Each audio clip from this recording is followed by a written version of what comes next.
Asistimos a un día más del declive mundial de la carta. Los corresponsales asiduos parecen ser de otros tiempos. Los buzones cada vez guardan menos sorpresas y los coleccionistas de timbres postales son una especie en peligro de extinción. Asistimos, como lo denominó Juan Villoro al ensayar sobre las correspondencias de Onetti, Cortázar y Puig, al crepúsculo de un género que tanto contribuyó a moldear la subjetividad y la educación sentimental de muchas generaciones, desde Petrarca y sus amigos hasta Martha Elion y el arte correo. ¿Hay entonces motivos para sentir nostalgia? ¿Para aferrarnos a las epístolas? ¿O vale la pena celebrar que la comunicación a distancia se ha vuelto prácticamente inmediata gracias a la revolución digital? Buenas noches, gracias como de costumbre por estar sintonizando este programa en el que hoy nos toca abrir un nuevo tema, el tema de octubre de la revista de la Universidad de México, que son las cartas, esas correspondencias a distancia que bueno, pueden tener poder a veces de derrocar imperios, ¿no? de consumar romances prohibidos, pensemos, o de denunciar genocidios. Y que a veces también, claro, pues son más correspondencias de intercambio de ideas y de teorías que hacen avanzar el conocimiento y que a veces pueden cambiar incluso la historia del mundo o de la sociedad. Y para este primer programa y empezar con la vara en alto, vamos a traer a cuento la historia de una carta en particular, de una carta emblemática, o bueno, de una serie de cartas, pero que se abre con una en particular, que recibió el mismísimo Charles Darwin el 18 de junio de 1858 y que provenía del lejano archipiélago malayo. Así que para revelar la historia y qué decía esta carta y quién la había mandado, por supuesto, pues qué mejor que dar la bienvenida a otro escritor científico, que es Fedro Carlos Guillén, y que les cuento es doctor por la Facultad de Ciencias de la UNAM y experto en desarrollo sustentable y medio ambiente. Ha participado como director de diversos programas gubernamentales en gestión ambiental, recibido becas y menciones de premios internacionales y participado muy activamente, diría yo, en radio y diversos medios impresos por décadas. También es autor de más de 30 libros que navegan entre el ensayo, la novela, la divulgación científica y los materiales educativos. Así que pues Fedro, muchas gracias. Andrés, es un placer estar contigo porque además ya me enteré que tenemos conocidos comunes.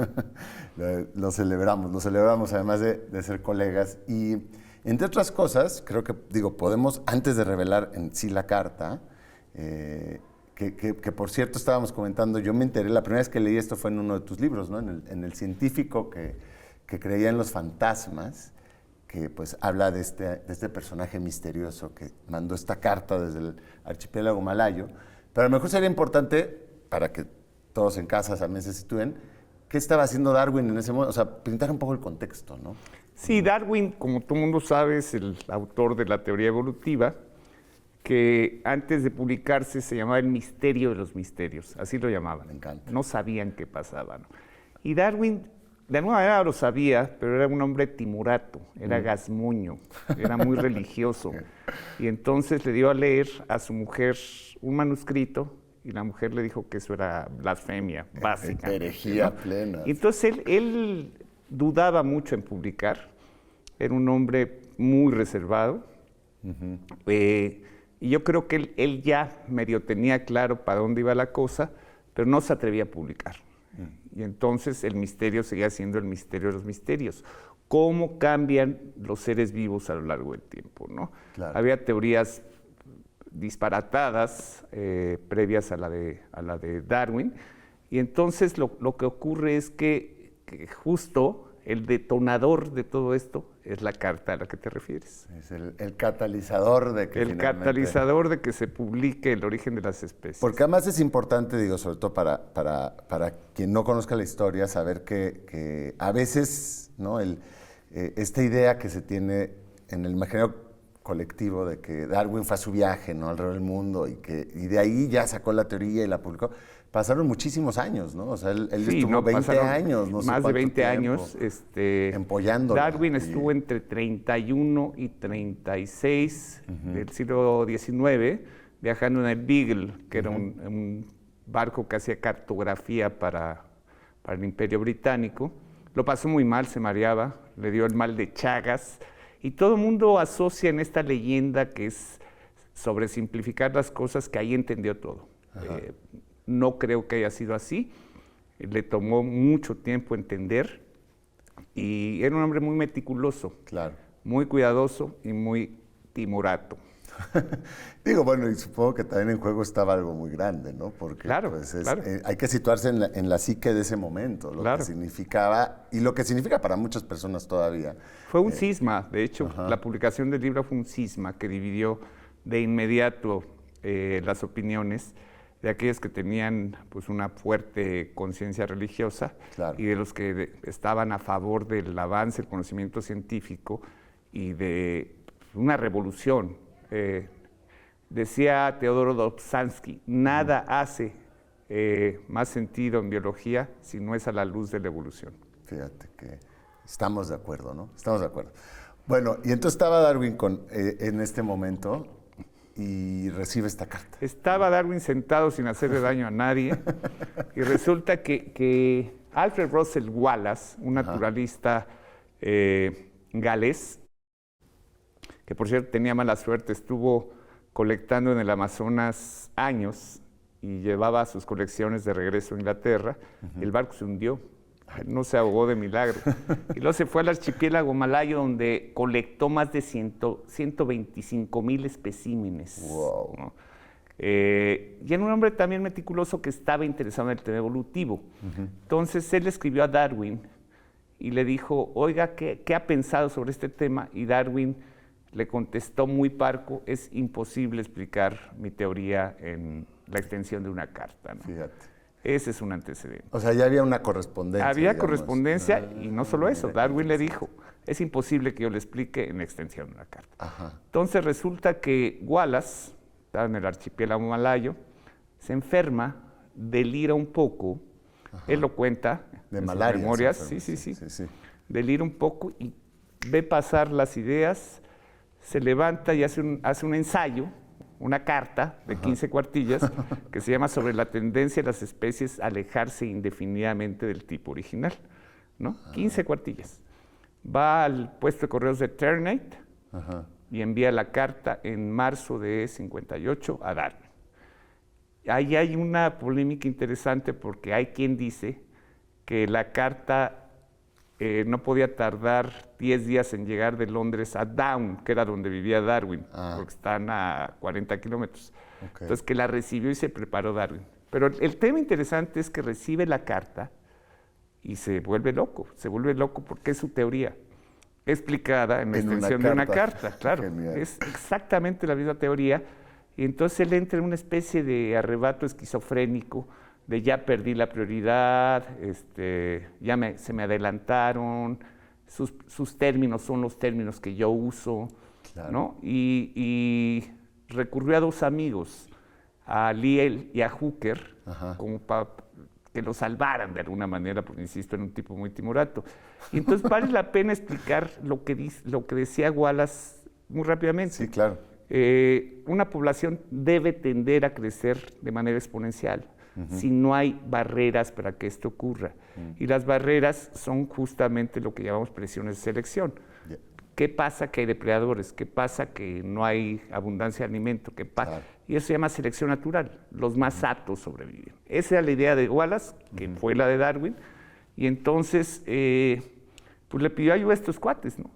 Y estos cuates hicieron algo muy raro, que fue a los 8 días de haber recibido la carta, presentaron un trabajo de Darwin del 54, que le había enviado a Asa Gray, que era un científico norteamericano, donde le explicaba esto como para decir, miren, yo ya lo había puesto en una carta, ¿no? Hay precedente. Y la carta de Wallace, ¿no? ¿Se le consultó a Wallace? No. Lo hicieron así, ante la sociedad linneana, nadie los peló. ¿Ah, no? Nadie los peló, fue intrascendente la presentación, pero ahí está el catalizador. El 24 de noviembre del año siguiente se publicó El origen de las especies. Ya el libro. Que ya el libro, que para mí es un misterio, se vendieron los 1,200 ejemplares el mismo día. Y entonces de recibir la carta a publicar el libro, pasó poquito más de un año, ¿no? Y él venía años y años pensando. Entonces, claro, el manuscrito de Wallace detonó esto. Y Wallace siempre se comportó generosamente, dijo, desde luego él era más meticuloso que yo, creo que el crédito debe ser de él, pero pues hay ciertas injusticias en la historia de la ciencia, y Wallace es una, nadie sabe quién es Wallace, ¿no? Y todo el mundo sabe quién es Darwin. Sí, es que en juego está la trascendencia, ¿no? La trascendencia, es un exacto. poco, a lo mejor injusto, como dices tú, que siempre se ve el padre de la evolución, el padre de la teoría cuántica, y nunca hablas de un segundo padre de la teoría de la evolución, pero realmente luego sí hay segundos padres, porque además las teorías se Claro, afinan. claro, porque además son procesos, no es un eureka. Por ejemplo, Rosalind Franklin, que era una mujer que murió prematuramente, dio las bases para identificar la doble hélice del ADN, cierto. por ejemplo. Nadie sabe quién es ella. Y Nadie todos, tiene la menor idea. Crick, Entonces, sí. no sé si la gente busca trascendencia o no la busca. Darwin trascendió. Darwin era un tipo pues, muy meticuloso. Se casó con una prima, por cierto, prima hermana, y ello generó problemas de endogamia. Pero al final es uno de los muy poquitos ingleses que está enterrado en la abadía de Westminster, lo que quiere decir que murió con plena gloria. Claro. Por cierto, murió sin saber genética, que la genética apuntaló luego su Claro, teoría. eso es remarcable, ¿no? Eso es remarcable. Se nos está a punto de acabar el primer bloque. Entonces, ahorita vamos a volver, ¿no? Hay muchas otras cartas involucradas y hay más que decir de esto porque, en efecto, Wallace eventualmente lo aceptó, pero también Wallace trascendió a su manera. Entonces, no le cambien, porque ahora que volvamos, recuperaremos esa historia.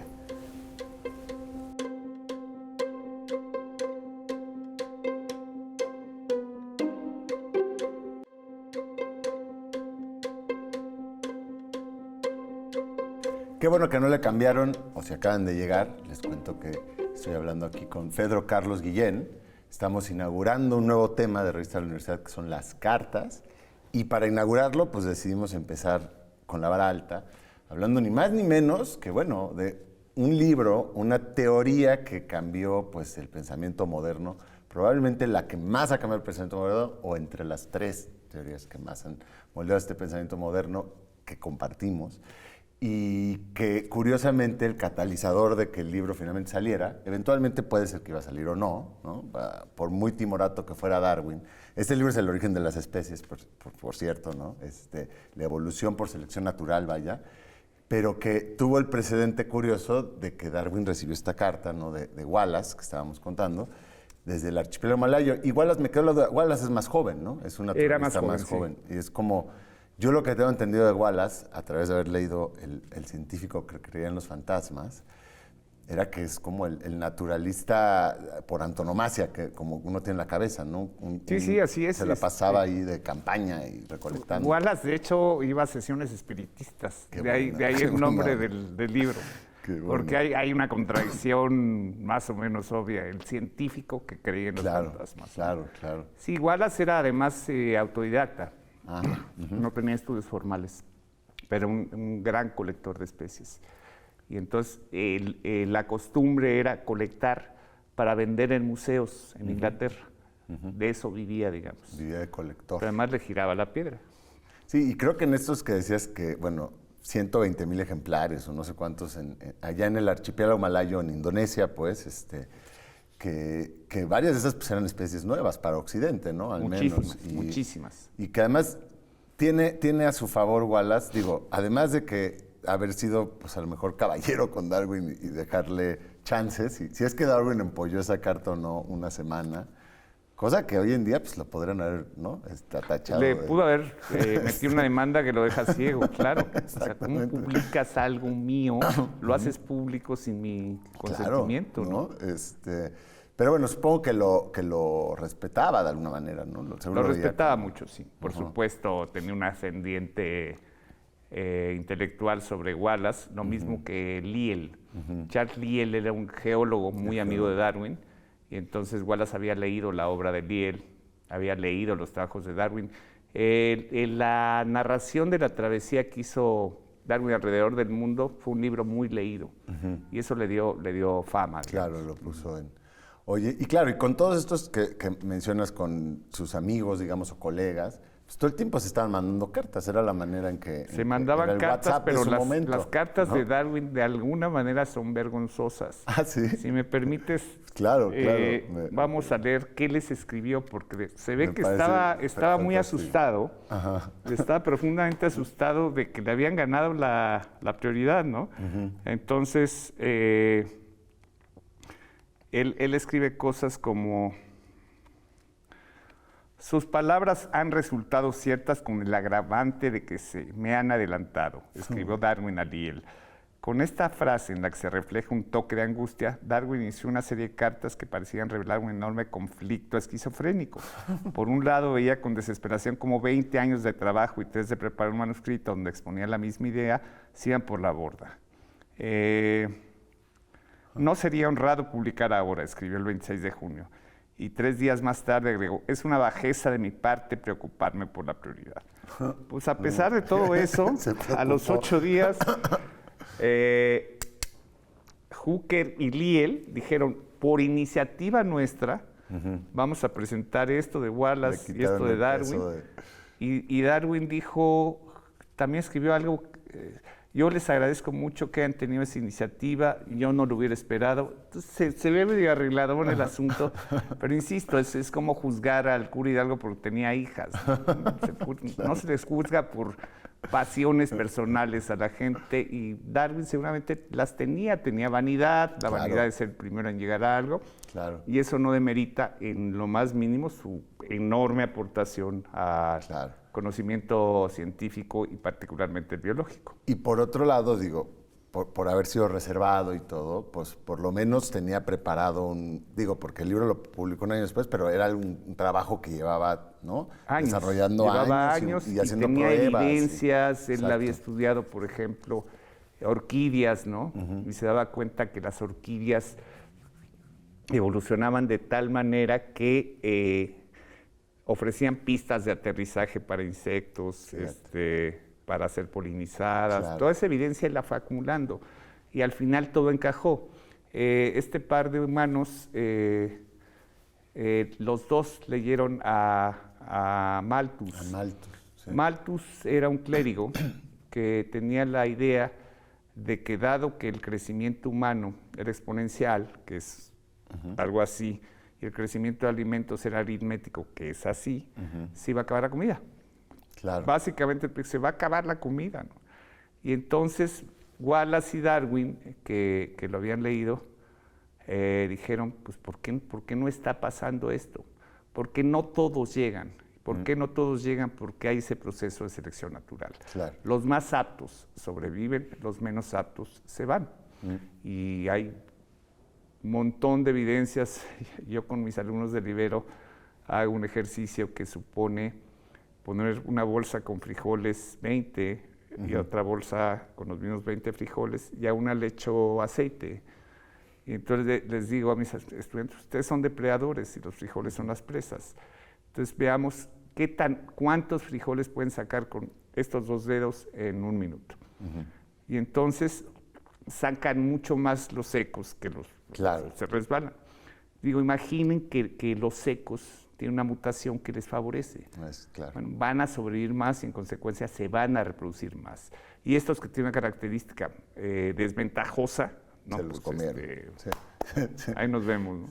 Que además es importante quizá mencionar que es el más apto o el organismo más apto según ciertas presiones temporales, ¿no? Porque luego cambian. No es teleológico, es decir, no hay un fin determinado en la evolución. Un organismo que está súper especializado en algo, te pongo el ejemplo el koala, que solo come eucalipto. Si las condiciones ambientales varían, adiós. Es decir, no se llegó al mejor diseño. Es el mejor diseño en ese momento. Pero si algo varía, ese mejor diseño se acabó. Oye, bueno, y volviendo más a Wallace para dejarlo también con la justicia que bueno, se le considera el padre de la biogeografía, ¿no? Por es correcto, lado, o sea, sí tiene su legado. Y fíjate que tiene a su nombre, eso yo como alguien que ha estado embebido en herpetología, tiene a su nombre al menos una de las especies más peculiares que hay en el mundo, que es la rana de Wallace, que es esta rana que habita en el archipiélago malayo y en Indonesia, que tiene las membranas interdactilares palmeadas, grandotas, y entonces lo que hace es planear, o sea, salta de un árbol y planea a 100 metros, como si fueran pequeños paracaídas, ¿no? Sí, es aterrador porque lo mismo hay serpientes voladoras. Exacto. Que no vuelan, planean, Sí, ¿no? sí, planean. Entonces lo que hacen es distender las costillas y forman una especie de aeroplano, un planeador más bien. Y hay también ardillas voladoras. Sí, sí. Que también tienen esta todo membrana. planea. Entonces debe ser muy raro ver pasar una serpiente así arriba de ti, ¿no? Persiguiendo una rana, ¿no? Sí, igual las padres de la biogeografía, Sí. él fue de los primeros en darse cuenta, porque no era fácil darse cuenta, porque la gente no iba por el mundo viajando, que en una latitud ecuatorial hay más diversidad biológica que en australes, ¿no? Esa fue una observación que hizo Wallace. Y Wallace merece ser reconocido, pero insisto, desgraciadamente nadie sabe quién es. Todo el mundo, y probablemente, no sé si todo el mundo, pero mucha gente sabe quién es Darwin. Oye, y a raíz de digamos, no solo el libro del científico que creía en los fantasmas sale de esta carta y de esta situación, tú tienes más obras, ¿no? Tengo una obra de ficción donde juega un poco con exactamente el mismo tema. Se trata de un naturalista, un biólogo evolutivo, que se llama Pedro Pablo San Juan. El nombre me parece atractivo porque hay como muchos santos ahí, ¿no? Y entonces él viaja a Venecia a un congreso, compra cartas viejas y encuentra una carta de Darwin dirigida a Mauro Crivelli, que es un veneciano. Y entonces él dice, pues, ¿cómo llegamos a esto, no? Él, a lo largo de la novela, no va a poder descifrar lo que ocurrió, pero el autor, que soy yo, sí lo descifra, que es que Mauro Crivelli era un veneciano que llega a Londres en busca de fortuna, y entonces un día ve que a un señor lo va a atropellar un carruaje, le salva la vida, y resulta que es Erasmo Darwin, el hermano de Charles Darwin, ¿no? Y entonces se convierte en su sirviente. Pero resulta que empieza a tener problemas de salud por el hollín de la ciudad de Londres, y Erasmus le dice, pues tengo un hermano que se llama Charles, que vive en el campo. Si él te acepta como su sirviente, pues ya estás. Y entonces resulta que Mauro llega a la casa de Darwin, y Darwin, arrepentido de algo, al final de su vida, le pide su dirección, porque Mauro regresa a Venecia, y le manda esta carta que es una confesión. Por ahí va la novela. ¿Y cómo se llama? La carta secreta de Darwin. La carta secreta de Darwin. Está en un audiolibro. Ah, mira, qué divertido. ¿Leído por su autor? ¿O leído por...? Fíjate que ese es muy curioso, porque ya creo que tengo 3 audiolibros. Te mandan un casting de voces. Ah, ¿sí? Sí, sí, mira, sí. Te mandan 3 voces y tú eliges la voz que te parezca mejor. Mira que... Y resultó que la voz que elegí es la de el que hace las cosas de Disney. Ah, mira, qué chistoso. Muy bien, pues mira todo lo que sale de una carta, ¿eh? O sea, sale una carta, exacto. La teoría de la evolución. Hay una carta muy famosa de Freud a su mujer que se llama Marta Barnais, y dice más o menos, a tu petición de si te dejo ir a patinar, la respuesta es absolutamente no. Soy demasiado celoso para permitirlo y no tengo tiempo para acompañarte. Un hombre moderno, Freud. Uy, queda evidenciado. Sí, porque hay algo muy interesante en las cartas, que es que te dejan ver una especie de dimensión personal o íntima de diferentes personajes que a lo mejor conocemos por un legado. Es un poco espiar, ¿no?, a través de la puerta, ¿no? Sí, la intimidad de muchas personas, es un poco eso.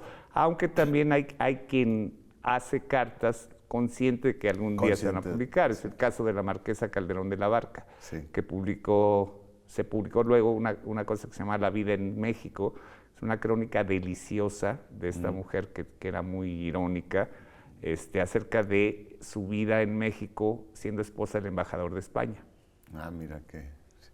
Pues sí, se nos va a acabar el tiempo, Fedro. pero podemos Pues haber es un placer para mí regresar aquí a la UNAM, que es mi alma mater.